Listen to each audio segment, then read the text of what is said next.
Hola, ¿cómo estás? Te damos la bienvenida una vez más a este Compartiendo Espacios del día de hoy. Hoy estamos con Sonia Mesa. Vamos a estar hablando de su libro, Que el miedo no te detenga. A ver un poco de qué se trata y toda esta temática que tiene que ver con cuando el miedo nos paraliza un poco. Sonia es escritora, conferencista, mentor coach en autoestima y de propósito. Está acreditada como coach profesional con inteligencia emocional de la Universidad Politécnica de Cartagena.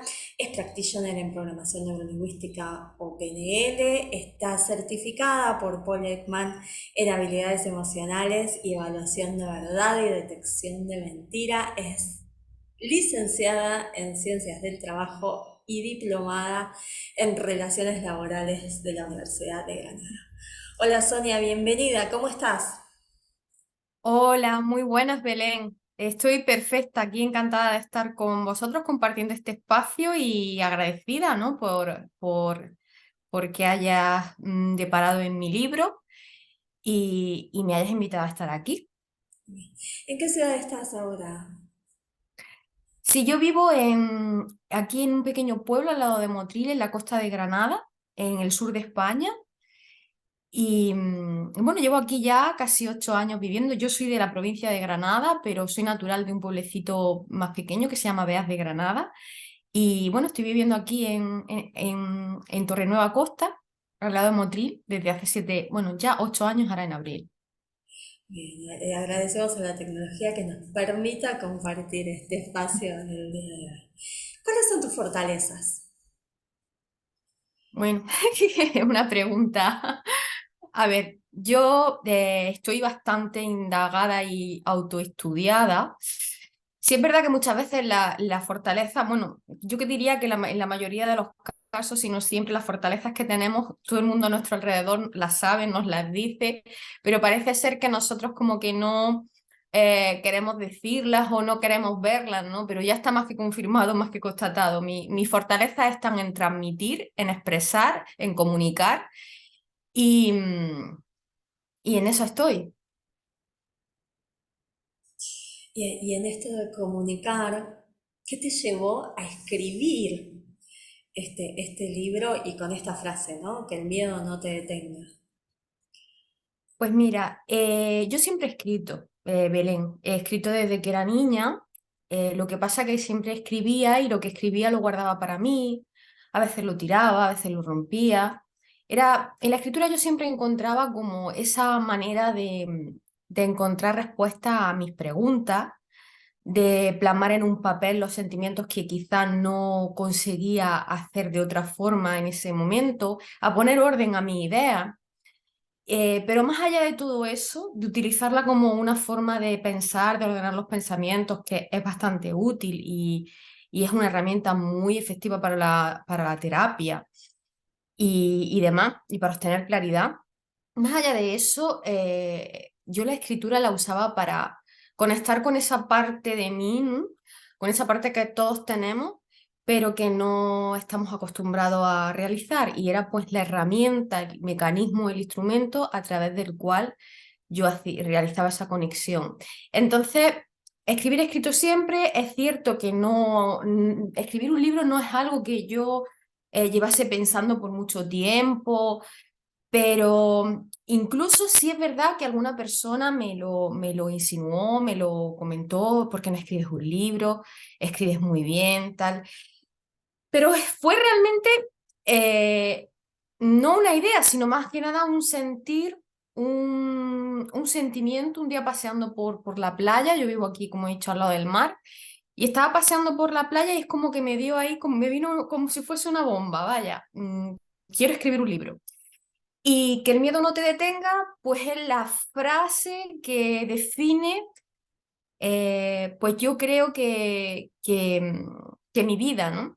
Eh, He tenido grandes miedos, sigo teniendo miedos, creo que todos los seres humanos tenemos miedo y es lo que hace que vivamos de una manera diferente a la que queremos vivir, es lo que hace que no hagamos lo que deseemos, lo que deseamos, lo que sentimos. Incluso es lo que nos separa de nuestra esencia y también de otros seres humanos. Entonces, pues viendo mi historia, que para mí toda la vida de las personas está marcada por las heridas de la infancia, y esas heridas son los miedos más profundos que puede tener el ser humano, detectando cuáles eran esas heridas y qué es lo que, cómo me habían condicionado la vida, pues esa frase pues, me vino como anillo al dedo, ¿no? Que el miedo no te detenga y que el miedo que yo podía sentir a ser vulnerable, a mostrarme vulnerable ante los demás, a mostrar mi historia, mis miedos, mis temores, mi experiencia de vida, pues que no me podía detener a hacer algo que siempre me había gustado y que siempre me había llamado, como era la escritura, y sobre todo el tender un puente de unión, de conexión con otras personas que pudiesen sentirse identificadas pues con esos miedos y con esos temores. En esto que compartimos, ¿no? Que todos tenemos ese miedo. Me interesa esto de las heridas de la infancia. ¿Cuáles son esas heridas? Sí, las heridas de la infancia son 5. Está la herida de rechazo, la herida de abandono, la de humillación, la herida de la traición y la de la injusticia. Aunque todas las heridas están relacionadas y todas las personas tenemos un poquito de cada una de las heridas, sí es cierto que siempre hay una que más nos ha marcado, ¿no? Y bueno, pues todo el mundo en cierto modo, pues siente ese abandono, unas personas en mayor medida que otras, a lo mejor, sí, muchas veces a mí me ha pasado que hablando con la gente, pues ha podido pensar, pues es que el abandono quizá lo sienta alguien que sus padres lo han abandonado, o se ha criado sin papá, sin mamá.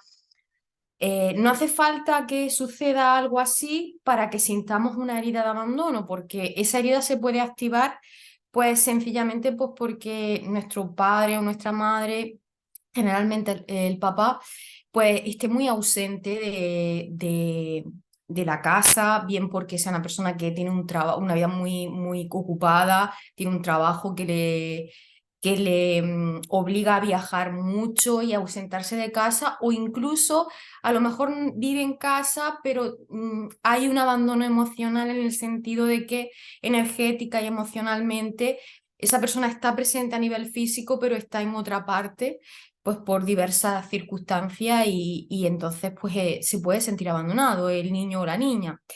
E incluso se da muchísimo en estos días que con el tema de la tecnología vivimos unos días muy ocupados, la gente suele estar muy ocupada y se da muchísimo el caso de que los padres están muy pendientes del móvil, de la comunicación a través de WhatsApp o a través de otros medios y quizá pues no se le presta a los niños la atención que requieren y no se juega con ellos, no se les escucha. Y ahí con ese tipo de comportamiento se puede generar una herida de abandono. Súper, súper interesante. ¿Y cómo se relacionan estas heridas con el miedo? Claro, si es que las heridas, en definitiva, son los miedos más profundos que tenemos. Si yo tengo herida de abandono, mi mayor temor es ser abandonada. Eh, por ejemplo, una persona que su papá, por ejemplo, pues vamos a suponer que es un caso de divorcio y se ha criado con la mamá y se siente abandonada por el papá. Pues esa persona en su vida se va a estar comportando de manera que va a tener mucho miedo a que las amistades, la pareja le abandonen. Y da lugar, la herida de abandono da lugar a dos tipos de comportamiento. Por lo general, está por un lado las personas que generan dependencia emocional, que por ese miedo a no ser abandonada, eh, más que lo que es una relación sana de amor, es una relación de dependencia, de necesitar, de absorber. eh, y luego, por otro lado, están las personas que yo me identifico más en esta situación, que hemos rehusado a lo mejor de comprometernos, de realmente intimar con personas, de realmente sentir con mayúsculas por ese miedo a que no salga bien, a que esa persona luego te abandone. Entonces es miedo en definitiva. La herida de rechazo, pues lo mismo, miedo a no ser aceptada. La herida de la traición, pues miedo a que te traicionen. Entonces esa es la manera en la que las heridas se relacionan con el miedo.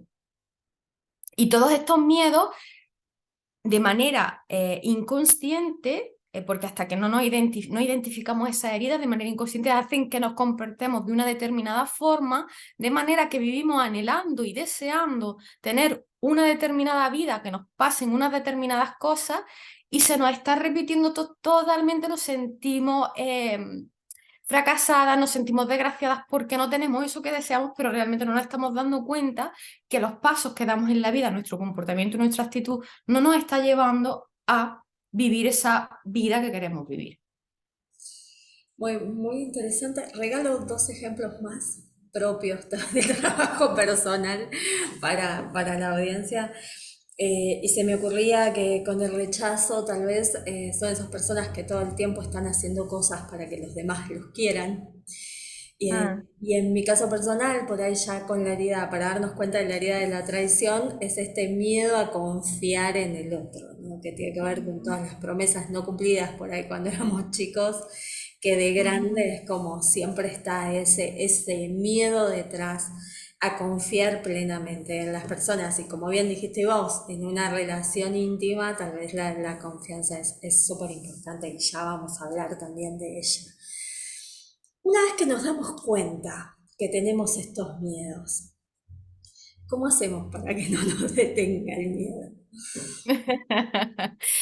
Bueno, lo primero es identificarlo, ya lo hemos identificado, y una vez que los hemos identificado, es una cuestión de decisión. Está claro que las primeras veces que yo lo intente, de manera inconsciente, ese miedo se va a intentar apoderar de mí y voy a intentar protegerme y voy a decir, no, no lo voy a hacer. Pero aquí se trata de estar muy a la expectativa, es decir, muy alerta, perdón, es la palabra, muy alerta, y tener la voluntad y la decisión de decir, no, como yo sé esto de dónde viene, yo lo que quiero hacer es esto, lo que es mejor para mí es esto y yo lo voy a hacer. No hay fórmula mágica. Si bien es cierto que tenemos herramientas que nos pueden ayudar con determinados miedos y con determinadas actitudes, como en este caso puede ser la PNL o programación neurolingüística, cuando se trata, por ejemplo, de digo que no siempre a cualquier cita o a cualquier oportunidad de salir con un chico porque no quiero enamorarme, porque no quiero que me abandone. Aquí más que nada se trata de una cuestión de valentía, y la valentía es un recurso que tenemos todas las personas de manera innata. Simplemente hay que decidir ser valiente. Es cierto que cuando nos proponemos una meta, eso en el coaching también se ve, cuando nos proponemos un objetivo, eh, quizá, pues dependiendo de lo que suponga para nosotros y para nosotras ese objetivo, pues quizás tendremos que hacerlo microobjetivo e ir dando pequeños pasitos y no pretender pasar de 0 a 100. Es lo que Un ejemplo, por ejemplo, una chica que tenga bastante miedo a enamorarse y tenga miedo a intimar con una persona. Pues quizá a lo mejor, si ese miedo es tan grande, quizá a lo mejor de primera no es ir a una cita, pero quizás sí sea saludar, quizás sí sea sonreír, quizás sí sea hacer una llamada o enviar un mensaje o responder a un mensaje. Son ejemplos. No sé si contesta esto a tu pregunta. Totalmente, como las acciones recomendadas para tomar esa confianza y como vos bien lo llamaste, este recurso interno de la valentía. Hablas también del género y de las mujeres. ¿Hay algo que tenga que ver con el género y el miedo? El miedo es algo que sentimos todos los seres humanos, seamos hombres o seamos mujeres.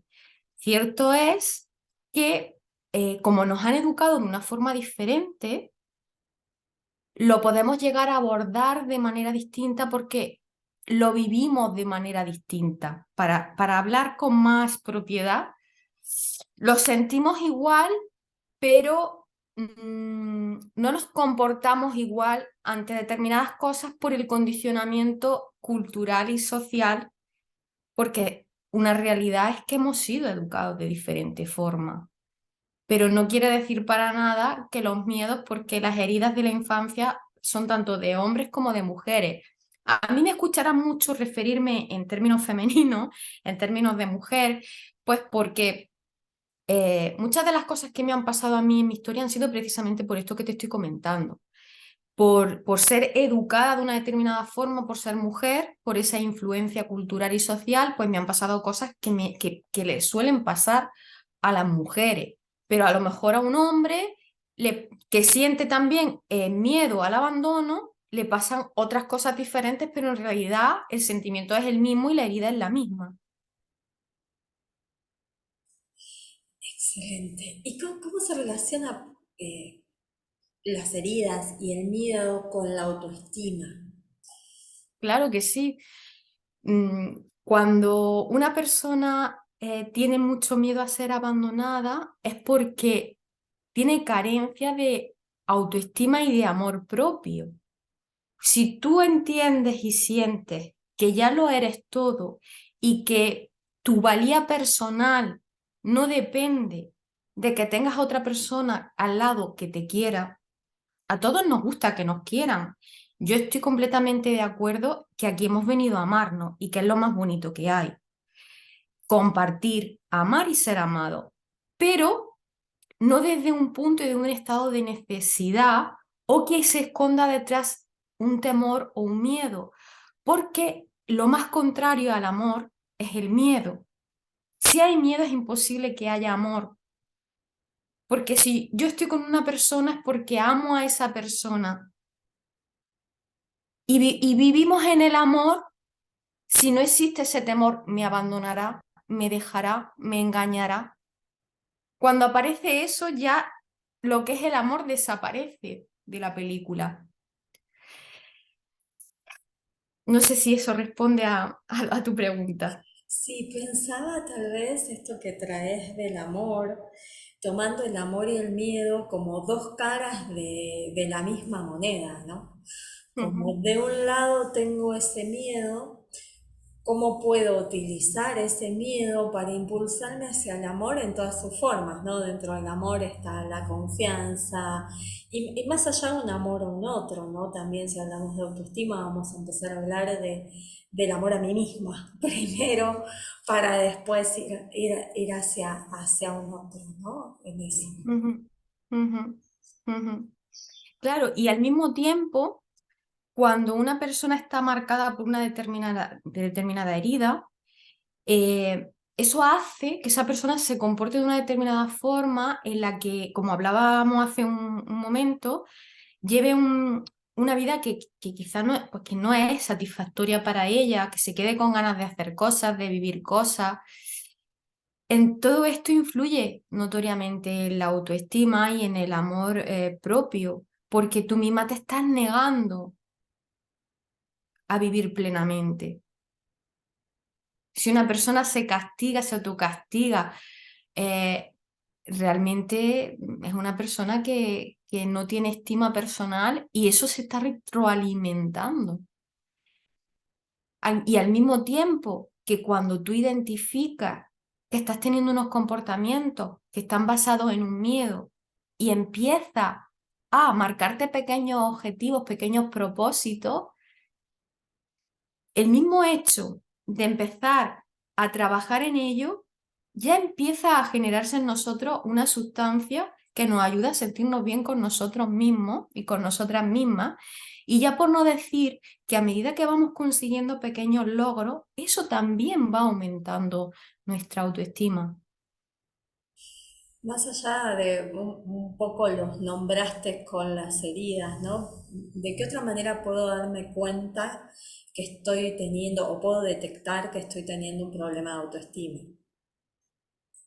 Pues, por ejemplo, si te sientes triste a menudo, si te sientes con poca energía, si, por ejemplo, hay yo digo comportamientos que me identifico mucho en mi experiencia vital. eh, por ejemplo, el no ir a determinadas fiestas o a determinados sitios porque igual no te ves bien, no te gusta cómo te ves, o te sientes insignificante.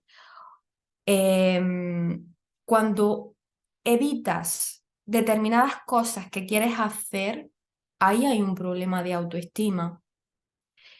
Y sobre todo una gran señal también es esta, una tristeza que tienes ahí, que no sabes muy bien por qué, un cansancio. Todo eso denota la necesidad de que te aprueben lo que dice y lo que hace. Cuando, por ejemplo, necesitas que alguien te confirme que te queda bien el vestido. Cuando necesitas que alguien te diga que lo has hecho muy bien. Si necesitas la aprobación, el visto bueno, necesitas consultar tus decisiones antes de tomarlas, eh, te cuesta tomar decisiones, porque, a ver, aquí hay que diferenciar que a todo el mundo nos cuesta tomar según qué decisiones. Pero si en el día a día eres una persona bastante indecisa, que no tienes que vas con las cosas muy poco claras, con cosas muy insignificantes y que necesitas consultarla y demás, puede ser un indicio de que tienes falta de autoestima. Si bien es cierto, aquí quiero también hacer un inciso, porque hay personas que son bastante indecisas y lo que hay detrás es un rasgo de su personalidad. Yo no sé si tú has escuchado hablar del eneagrama. Yo no es que lo conozca actualmente en profundidad, pero bueno, sí he leído sobre él y ahora sobre todo en los últimos tiempos me estoy interesando más porque le veo bastante relación con las heridas de la infancia. Y hay un tipo de personalidad, el eneatipo 6, que es una persona indecisa, quiero decir, que no quiere decir que una persona que sea indecisa a la fuerza tenga una falta de autoestima. Cuando yo me refiero a esto es cuando necesitamos consultar y sentimos una inseguridad muy grande, porque necesitamos que alguien nos diga que sí, que eso está bien, que tira para adelante, que está en lo cierto. Ahí puede ser un claro síntoma de que hay una falta de autoestima personal. Contanos un poquito más sobre el enneagrama y qué otras personalidades, qué otros tipos de personalidades nos trae, así cortito lo que te acuerdes. Bueno, como yo ya he dicho, no soy experta en eneagrama, yo estoy recién descubriendo la herramienta, pero bueno, el eneagrama tiene 9 eneatipos de personalidad. Está el eneatipo 1, que según recuerdo, y vamos, sé porque tengo bastante relación no soy eneatipo 1, pero creo que tengo bastante de uno. Es una persona que es bastante controladora, obsesiva en las cosas, cuando tiene algo en mente lo tiene que hacer sí o sí. Suele ser una persona que está siempre buscando en todo donde está el fallo, porque lo quiere todo perfecto, es como el perfeccionista, ¿no? Luego está el eneatipo 2, que es una persona que es la típica persona que se mete mucho en voluntariado, en hacer cosas de manera altruista, pero realmente ese altruismo no es cierto porque lo hace para sentirse querida, para que las demás personas la quieran o le quieran. De hecho, el eneatipo 2 se enfada muchísimo cuando no se siente correspondido o correspondida, porque siempre para identificar un eneatipo 2 detrás de frases como, con lo que yo he hecho por ti, madre mía, con lo que yo he dado, con lo bien que me he portado contigo y cómo me lo pagas. Normalmente el eneatipo 2 está muy envuelto en este tipo de frases, porque siempre da pero espera y da para que le quieran. Luego está el eneatipo 3, que suele ser también una persona un poquito, digamos que obsesiva, Y no sé mucho del NEA tipo 3, fíjate, es de los que me pasa como más desapercibido y yo creo que yo creo que soy un 4. Soy un 4 y creo que tengo, vamos, todas las personas tenemos, pasa como con las heridas, todas las personas tenemos un poquito de cada eneatipo. No, a mí no me gusta verlo como una etiqueta o un encasillamiento. De todas formas, es que hay muchas variantes en el eneagrama. Un eneatipo 1, por ejemplo, dos personas que son eneatipo 1 no tienen por qué ser las dos iguales. Una a lo mejor lo tiene más marcado que otra, una tiene el ala al 9, otra tiene el ala al 2. Y luego al mismo tiempo los eneatipos son triadas. Está la triada, ay, ¿cómo se dice? La triada emocional, que está el 4, el 2 y el 1, hacen una triada. Las triadas no me las sé todas de memoria, pero sí, cada eneatipo está relacionado directamente con otros dos. Y se relaciona con uno u otro a medida si se centra o se descentra. Por ejemplo, el eneatipo 4, que es el mío, es muy emocional. Es una persona que tiene mucha introspección, le gusta mucho el autoconocimiento, todas las terapias alternativas, es una persona que le encanta, es muy emocional, le encanta todo lo que sea el arte, la interpretación, la comunicación y, y está relacionado con, o sea, cuando se centra bastante, está alineado, está centrado, se va al 2 y cuando se descentra se va al 1, pero al 1 al que está obsesionado, al que quiere la perfección, al que quiere... Entonces, pese a que hay relaciones de triada, todos tenemos un poco de todo. Luego está el eneatipo 5, que es digamos que es la persona que todo lo es muy estudiosa, muy los eruditos, ¿no? Son personas que todo lo quieren aprender de manual. Hay muchas personas, me hace mucha gracia porque aquí en España hay una persona que habla mucho de eneagrama, que es Borja Vilaseca, y él siempre pone así ejemplos muy graciosos de cada eneatipo, lo hace a lo exagerado, ¿no? Porque tiene que hacer comedia de ello, porque es mucho más gracioso, ¿no? Y dice que siempre pone de ejemplo que el 5 es la típica persona que si quiere aprender a bailar, lo que hace en lugar de apuntarse a clases de baile es comprarse un libro sobre cómo bailar. Entonces son personas a las que les cuesta muchísimo los 5 expresar sus sentimientos. Son personas como muy introvertidas, muy para sí. No es que no sientan, es que tienen como miedo a expresar lo que sienten y no saben hacerlo. Luego está el 6, que es el indeciso. El 6 es la persona que quizá, pues, yo qué sé, va a un restaurante y no sabe, está todo el rato, entra como en neurosis para no saber si tomarse un vino o tomarse una cerveza. Está todo el rato así, vino, cerveza, cerveza, vino, vino, cerveza. No, no, vino, cerveza, no, no, no, así. ¿Sabes qué? Hasta la cosa más tonta del mundo le cuesta trabajo decidirla. O sea, su gran reto es tomar decisiones. Lo que más miedo le asusta es tener que decidir.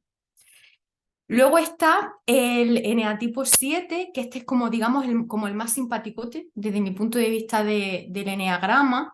Es como, son personas como muy sociables, son personas que se apuntan a un montón de cosas, extrovertidas y demás. Tampoco es que sepa mucho del eneatipo 7, es como que me quedo, te estoy diciendo así como las cosas más características con las que puedo recordar. Luego está el eneatipo 8, que el eneatipo 8 es el eneatipo del que hay detrás muchos líderes. Son personas como, así como muy dominantes, les gusta mucho mandar. Ojo, bien gestionado, pues es un buen líder. Haciéndolo bien es un buen líder.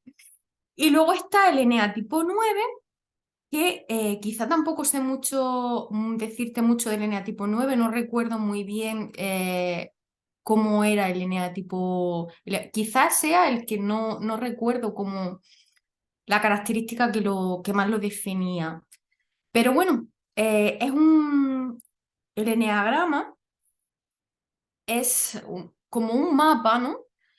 Que nos puede orientar para saber por qué nos comportamos de determinada forma, pero a diferencia de lo que son las heridas, eh, es como Vale, yo entiendo ya por qué me comporto así, es porque yo soy esta es mi personalidad, que en base sí es verdad que la personalidad está condicionada por la herida, pero no quiere decir que todo el comportamiento de una persona sea por una herida, sino porque lo trae de fábrica también porque así. Hay gente que también lo relaciona con la astrología. Yo, como buena cuatro, pues me encanta todo, como te decía, el autoconocimiento, la introspección, la terapia alternativa y también la astrología es algo que estoy ahora mismo descubriendo, me llama muchísimo la atención. Y creo que porque lo que más me mueve a mí es que las diferentes, no sé si herramientas, definirlo como herramienta, o no sé, seguramente que no encontraría el nombre acertado para definir esto, pero lo que a mí me mueve es que las diversas cosas que llegan a mi vida consiga coincidencia para que me encaje el puzzle y pueda trabajar con el ser humano de una forma más integral y más completa. Mm, Pensaba esto, traes como un montón de herramientas, nombraste tal vez lo de los objetivos con el coaching. ¿Cómo las combinas todas o qué se te ocurre? Desde combinarlas con PNL, incluso astrología, ¿no? Digo, ¿cómo combinas todo para poder trabajar con esto, con el miedo y con la autoestima y con ujú, eso que les pasa, ¿no? Inteligencia emocional es como más fácil de verla. Ahora, mm. ¿cómo las combinas a estas herramientas para poder ir trabajando todo esto? A ver, eh, yo siempre soy muy clara cuando una persona, yo me ofrezco, o sea, yo soy coach y yo doy coaching cuando una persona lo que viene buscando es coaching y yo veo que lo que necesita es coaching. A veces, o sea, por supuestísimo tengo en cuenta lo que la persona viene buscando, pero también tras hablar con ella, lo que veo que le hace falta. Y yo le digo, pues lo que pienso que te hace falta es esto, le explico en qué consiste cada método, cada herramienta y que sea la persona la que obviamente se decida, pues sí, pues quiero iniciar un proceso así. Si me dice personas que ya directamente han leído mi libro, me han escuchado y se identifican con mi historia y quieren hacer lo que yo hice en su día y en su momento, que está reflejado en el libro, pues entonces con esas personas lo que hago es alternar un poquito de todo y yo me voy dando cuenta. Es que es algo que con palabras es más difícil de explicar, pero cuando tú tienes a una persona, eso te lo va dando también la experiencia, cuando tienes a una persona delante y te va hablando, tú te vas dando cuenta de lo que está requiriendo en ese momento. Si tú te estás dando cuenta de que ella misma está dándose sus propias respuestas y no se da cuenta, pues utilizas ahí las preguntas que sabes que le van a conducir a que haga pues su ajá, su momento de ahora sé que y no se lo digo yo, no se lo dice nadie, se lo está diciendo ella. Lo que pasa es que el arte del coaching precisamente es hacer las preguntas adecuadas en el momento oportuno. Digamos que en el proceso del coaching no hay ninguna herramienta que tú aparte. Siempre están ahí para meterla en el momento que haga falta. Ahora, si yo me doy cuenta, por ejemplo, que es una persona que lo que necesita es liberar emociones, tiene bloqueos emocionales por emociones enquistadas, pues ahí sí trabajo, por ejemplo, con el diario emocional. Le explico lo que es un diario emocional, cómo puede hacer un diario emocional, para que identifique esas emociones y después pues le ayudo a trabajar con esas emociones. Si me doy cuenta que esa persona lo que tiene, por ejemplo, es que hay algo totalmente que viene de su subconsciente y que es, porque muchas cosas de las que nos pasan a las personas hay sufrimientos muy absurdos, pero tú sabes que, por ejemplo, hay gente que puede tener un determinado complejo de algo o que le esté dando mucha importancia a una tontería o una cosa que quizá a lo mejor hasta se ha inventado esa persona en su cabeza. Ahí, pues usan la PNL. Por ejemplo, hay una cosa, un ejercicio muy sencillo que es PNL, porque realmente la gente cuando escucha PNL o programación neurolingüística es como que suena wow, wow. Y la PNL es algo que hacemos desde siempre, desde toda la vida, pero no lo hemos sabido. E incluso estamos acostumbrados a hacerlo a la inversa, en vez de en nuestro beneficio, en nuestro perjuicio. ¿Va todo bien, Belén? Ah, sí, es que viste un momento y no sabía si iba todo bien. Como te decía, la PNL la llevamos haciendo toda la vida, lo que pasa que incluso la hacemos al revés, en vez de en nuestro beneficio, en nuestro perjuicio. Porque, por ejemplo, lo que te quería comentar, ¿no? Una persona que a lo mejor tiene una determinada manía o una determinada cosa a la que le está dando mucha importancia. Cuando le viene ese pensamiento, un ejercicio de PNL muy sencillo y muy eficaz es coger una canción de la infancia, incluso yo en su momento he cogido canciones del circo, de cuando yo era pequeña, los payasos, Miliki, Fofó, Fofito, cogía esas canciones, les cambiaba la letra con lo que a mí me preocupaba. Entonces, es una manera, cuanto más infantil sea la canción, más efectivo va a ser, porque más te vas a reír de tu propia temor, de tu propia manía o de lo que te atormenta, ¿no? Por la cabeza, ¿no? Eso lo hacemos al revés. Estamos todo el tiempo asociando cosas, haciendo conexiones para mal, para sentirnos mal. Y la PNL se trata de esos archivitos que tenemos ahí, modificarlos, hacer relaciones diferentes. Entonces, pues bueno, a todo esto lo que te iba diciendo, que son las herramientas que yo todavía, por ejemplo, el tema del eneagrama no lo uso con nadie porque ya te digo que lo estoy estudiando yo.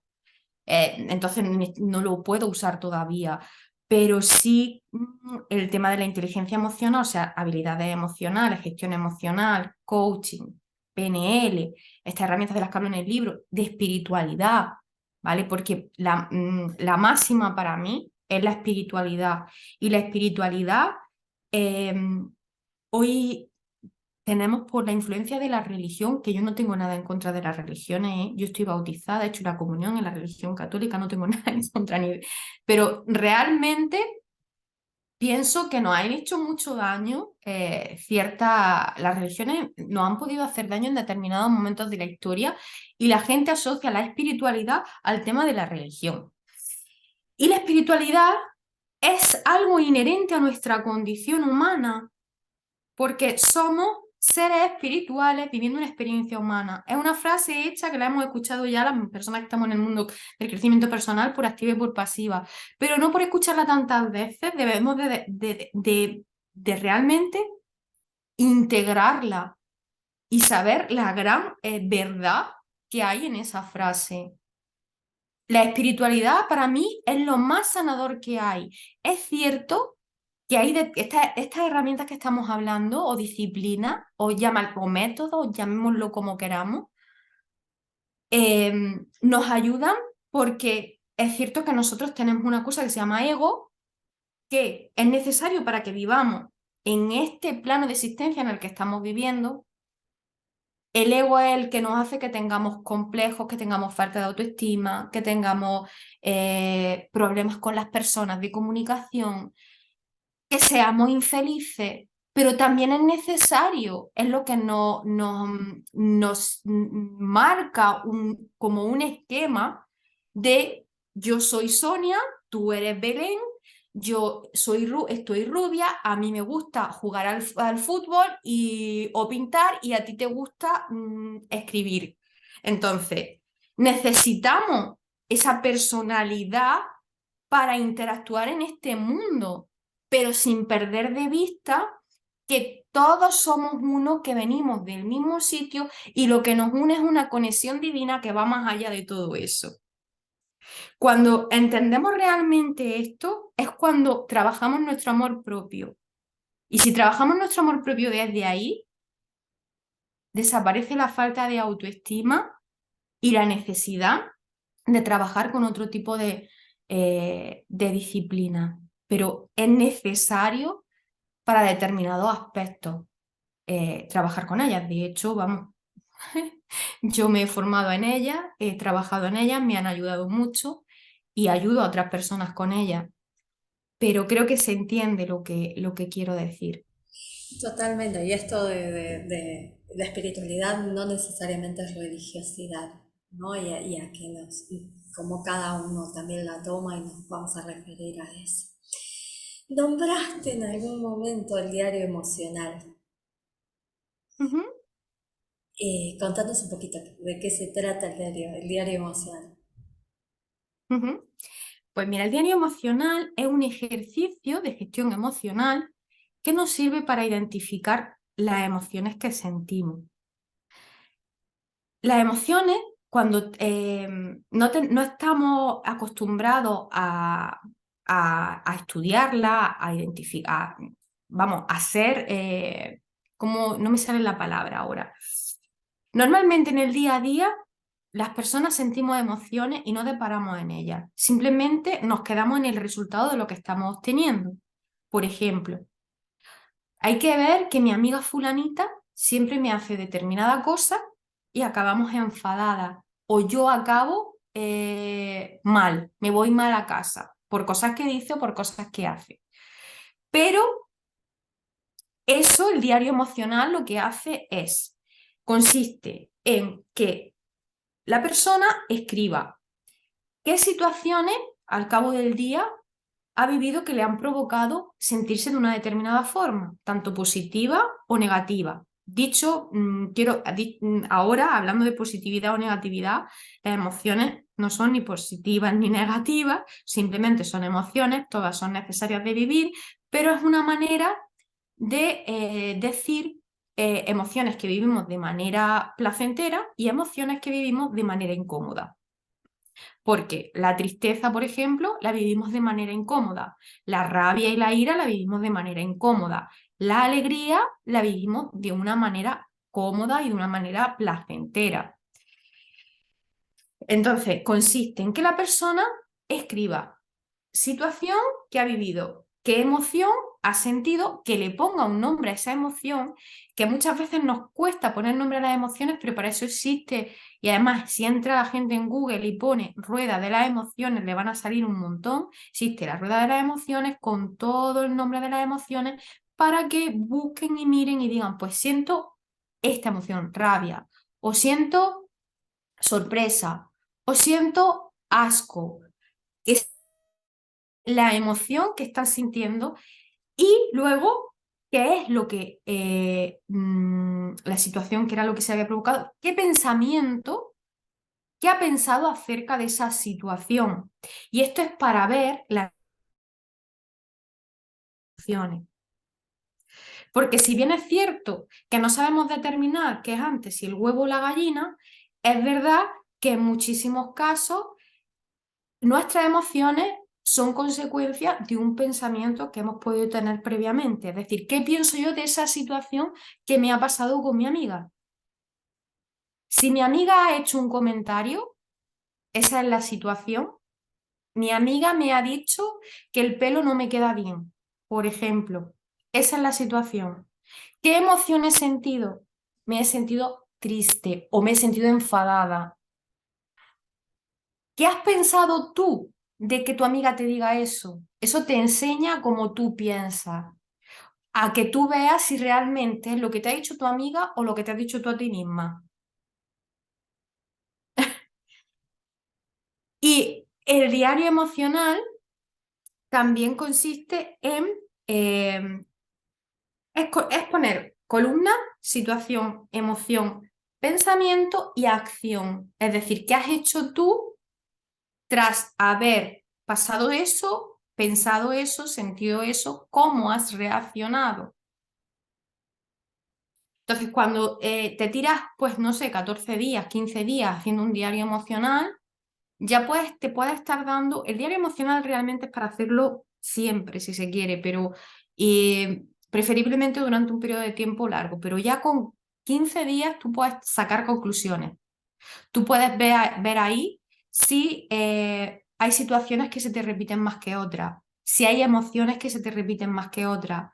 Las estás identificando, esas emociones, les estás poniendo un nombre, te estás dando cuenta cómo piensas, te estás dando cuenta si puedes cambiar tu manera de pensar, si tú misma has exagerado la situación con tus propios pensamientos.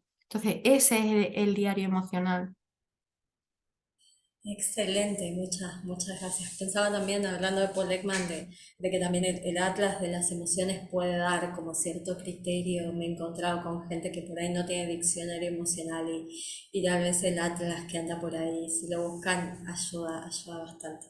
Muy bueno, sí. Esta es una web en la que es muy fácil porque la gente va pulsando y le va explicando cada emoción y está muy bien, sí. Súper didáctico. Le voy a hablar a quienes están del otro lado para que nos dejen sus comentarios, le pongan me gusta al video, se suscriban al canal, así seguimos teniendo más de estas entrevistas y podemos conversar con más gente. Y contarnos dónde está el libro, porque te voy a pedir que nos regales algún párrafo que quieras, que lo podés hacer al azar, abrís y donde cae, cae, o podés elegir vos el que, el que quieras, Mira, mostrarnos el libro y decinos dónde está, dónde lo pueden encontrar y quienes se quieran sí, comunicar con vos, cómo lo hacen. perfecto. A ver, no sé si se ve bien, creo que al mostrarlo en pantalla se ve al revés. Se ve bien, ¿eh? ¿Sí? Se ve bien Esta escrito. fue la primera edición.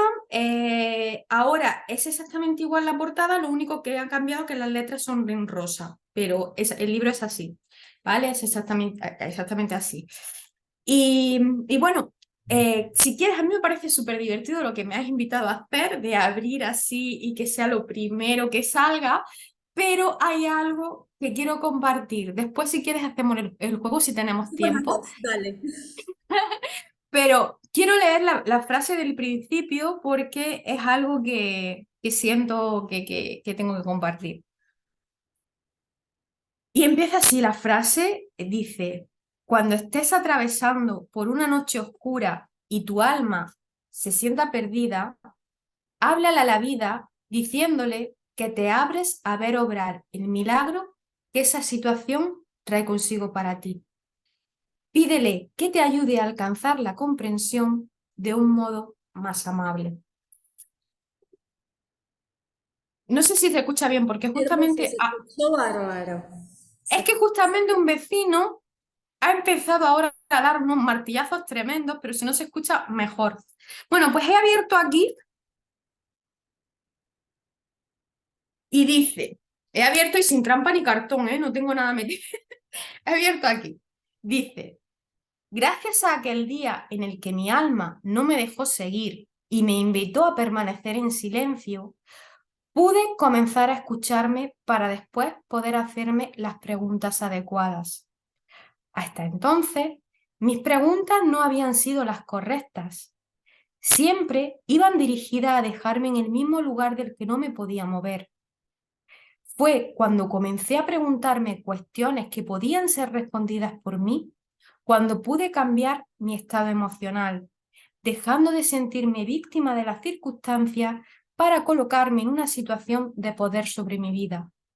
Las buenas preguntas fueron aquellas que me abrieron un abanico de posibilidades. Mágico, ¿eh? Hermoso y hermosos los dos. Muchas gracias. Tranquila porque no se escucha el señor que martilla, estamos nosotras. Ay, qué alivio. No, no se escucha para nada, por suerte. Contanos dónde pueden conseguir el libro. Sí, el libro está en Amazon, es autopublicación. Yo tengo ya más de 5 libros, ¿vale? Este es el primero, o sea, para mí es el más especial de todos y todos están autopublicados en Amazon. Lo encuentras poniendo que el miedo no te detenga o poniendo Sonia Mesa y ahí están todos. Y ya está. Y bueno, pueden contactar conmigo, cualquier persona que tenga alguna duda, que quiera consultarme algo sin ningún tipo de compromiso. Me puede en mi web, soniamesa.com, ahí hay el apartado contacto y me puede escribir y yo muy contenta y muy feliz de poder ayudar a quien sea y de responderle y de practicar un poquito. Muchas gracias, Sonia. Y para cerrar, siempre en este ciclo tengo la pregunta, a los que estudiamos este tipo de disciplinas, nos cambia la vida de alguna manera. Hay cosas de nuestra vida que es un antes y un después, que no van a volver a ser igual después de pasar por estas disciplinas. Y qué te cambió a vos? sea coaching o PNL. Pues a mí me cambió profundo. Es que realmente es tan complicado decir, resumir en lo que me cambió, porque es un proceso que empezó hace ya algunos años y han sido tantos cambios que es que la Sonia de ahora no tiene nada que ver con la Sonia que empezó. O sea, es que, pero puedo decirte que el principal cambio que yo siento en mí es que tengo la capacidad de reírme de mí misma, porque yo ya identifico mis pensamientos, me doy cuenta y yo misma me río de ellos, porque sé que no son verdad, porque sé que lo que dicen mis pensamientos no es cierto, ni esa manera de verme a mí misma o de cómo me pueda ver otra persona realmente me da igual porque no es la verdad, no es lo cierto. La verdad es muchísimo más grande que lo que podemos alcanzar a ver nuestros dos ojitos de aquí. La verdad solamente se puede ver con un ojo y es con el del corazón. O sea que con eso me quedo. Después de estudiar tanto, de tantos libros, me quedo con que la verdad más grande se ve desde el ojo del corazón. Hermosa, hermosa, hermosa frase para cerrar. Muchísimas gracias, Sonia. Un placer tenerte en este compartiendo espacios, un placer que nos regales esta conversación. Muchísimas gracias. Muchísimas gracias a ti por invitarme, de verdad, de todo corazón. He estado muy cómoda, muy a gusto, es una mujer muy simpática, muy agradable y nada, aquí estamos a la orden. Muchas gracias.